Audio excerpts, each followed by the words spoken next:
On to questions and answers. There's been quite a few questions in the case study of the steel manufacturer where the bottleneck was quality control. The queue was spread across many areas because the product is bulky and can't be stored just before the inspection, where you said people were let go.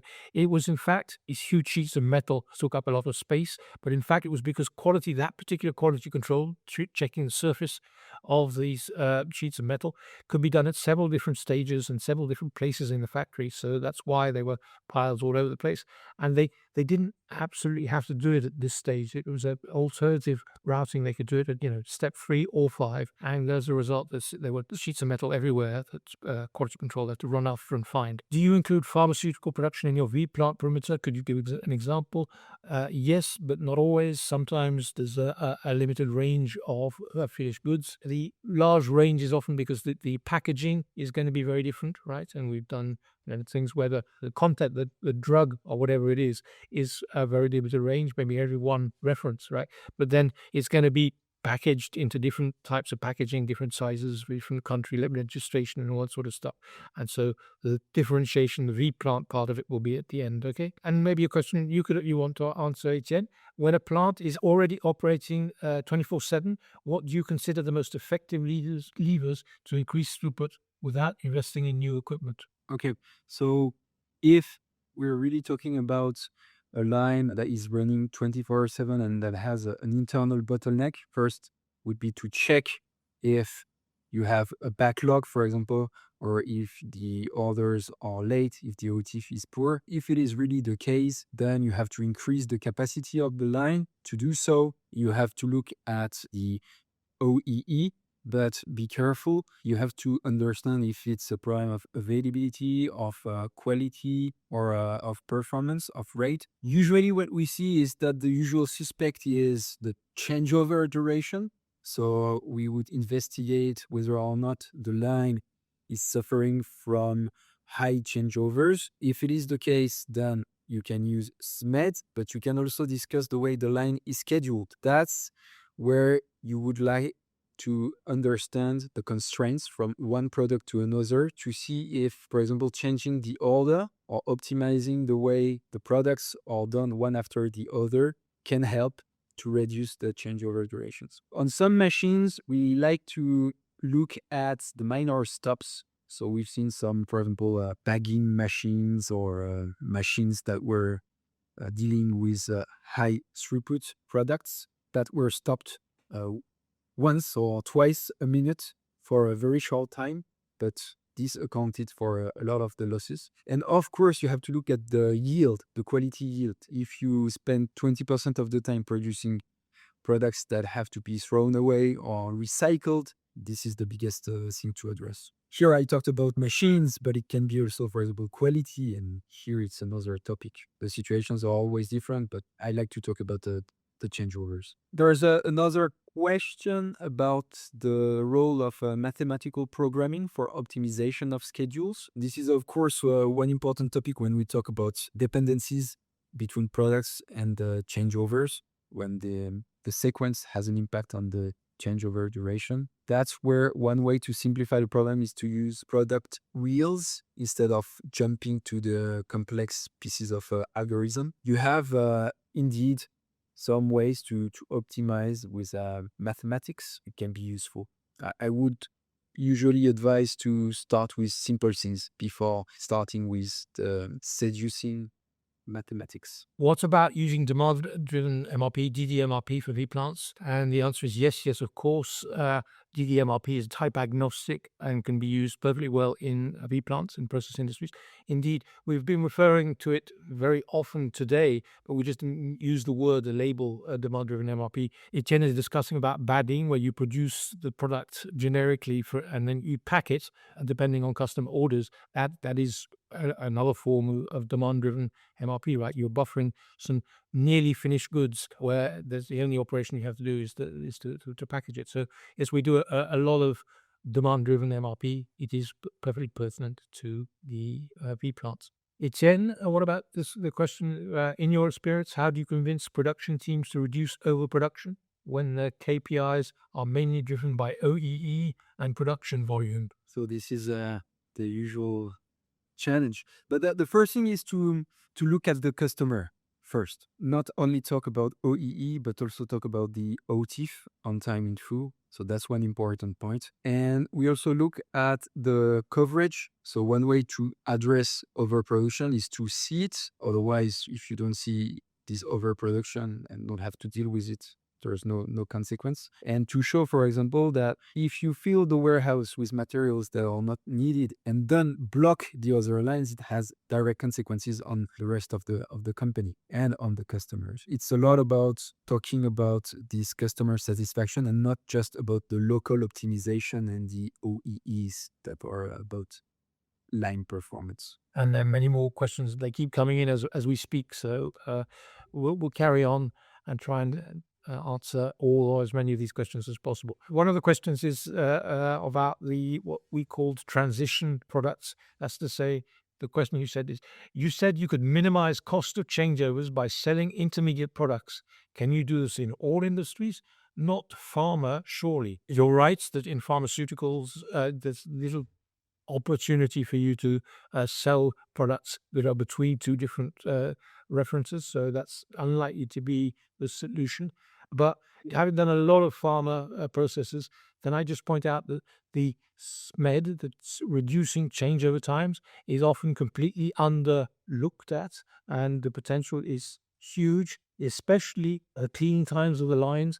You haven't dealt with it as an industrial professional challenge, and you're doing it in sort of amateur way as you would cleaning your garage and stuff, right?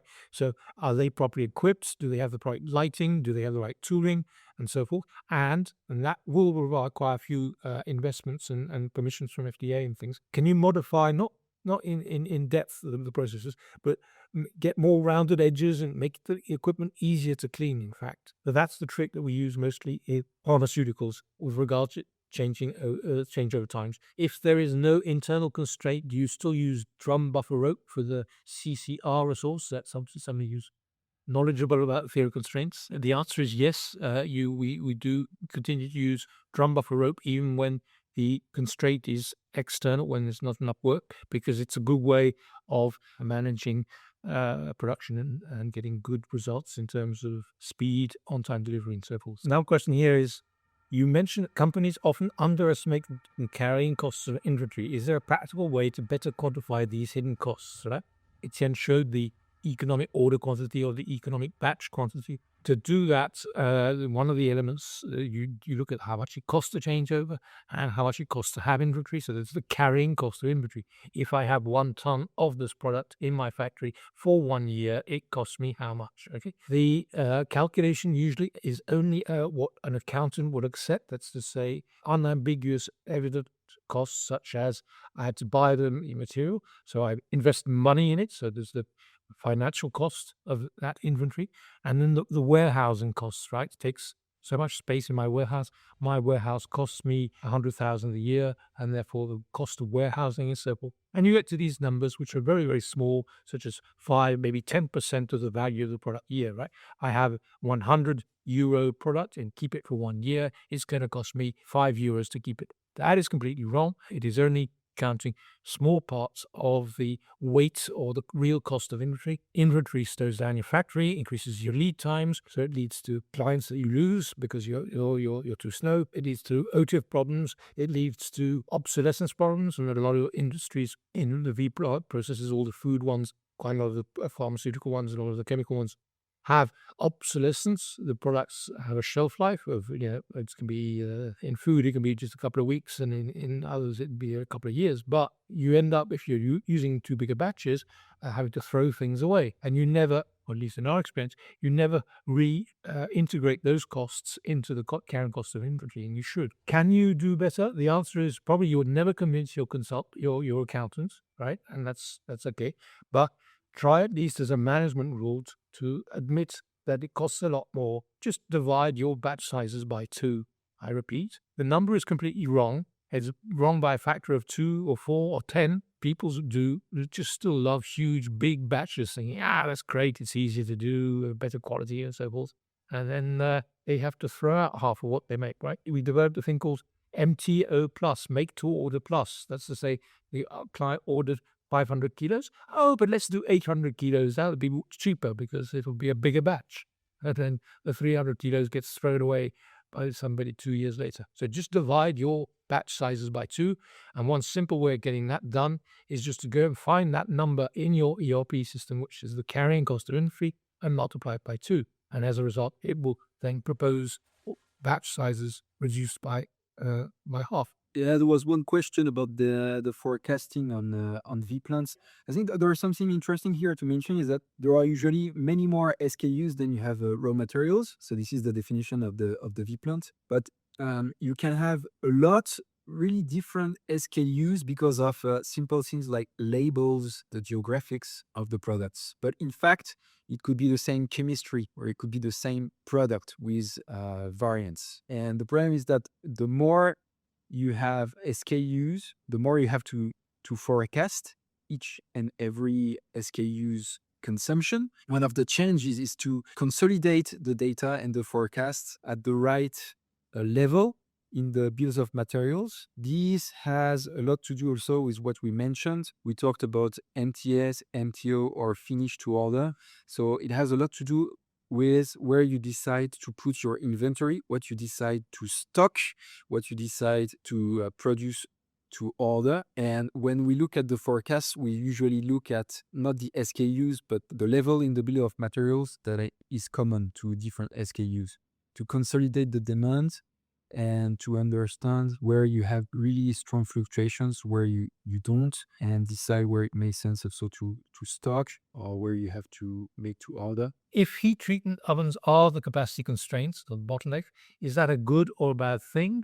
The answer is both. But I often say when there is heat treatment, that will be the bottleneck because it happens so often. Like, it's not a bad place to have a bottleneck. A not too bad bottleneck, or least bad bottleneck, is a resource where the excess capacity is not too expensive. I repeat, where the excess capacity is not too expensive. And a heat treatment oven is very expensive excess capacity because you have to keep it empty and yet at temperature, right? So you keep it at 400 degrees and empty if it's got excess capacity, and you'll be burning electricity or gas or whatever. That's one reason why it's not a crazy idea for a heat treatment to be the capacity constraint of your organization. The other thing is that we often see that unfortunately people tend to mismanage it and not realize A, that it's a good capacity constraint, and two, since it should be managed as the drum, right? It should be the heat treatment program that runs the factory. People don't like that then, and they let the rolling mill or the client orders and stuff disturb the schedules of heat treatment. I hope I made sense with that,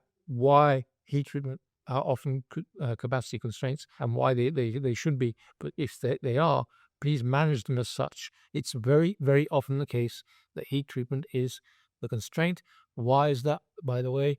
It's because the requirements, the workload of per ton produced of heat treatment tends to increase. We're selling more and more sophisticated heat treatment in the world. And so investments haven't kept up, and you end up with not enough ovens compared to everything else. So what else have we got?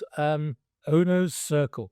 Okay. Today we've been talking about theory constraints in process industries. We are well known also for our work in lean manufacturing and so forth, right? And so we are very, very tuned into the fact that you should be on the shop floor and you should be looking around you all the time to see waste and understand what's going on and so forth, right? So we're very much Gemba people. The challenge of that side of things in process industries is that for some of them, specifically the continuous process industries, where basically the factory is just a bunch of tanks and pipes, you can't see anything, can you? You can just sit there, watch, but there's nothing going on, right? You don't see a product, you don't see a machine, you whatever. So there's a limit to this stand in Ono's circle for a few hours to understand what's going on. And by the way, quite a few of these process industries, whether it's food, whether it's pharmaceuticals, whatever it is, or heat with metallurgical and stuff, you have to get particularly dressed for going from one part of the factory to the other. And that might mean that top management hesitates or doesn't go into the factory often enough. Beware, please. Yes, they should, as usual, anybody, whether it's the top management or accounting or human resources, they should spend a lot of time in the factory, right? Please spend as much time on the shop floor as possible, asking things. It'll be working from one place to the other, looking at dials. It won't be just sitting there watching. Okay, what else have we got?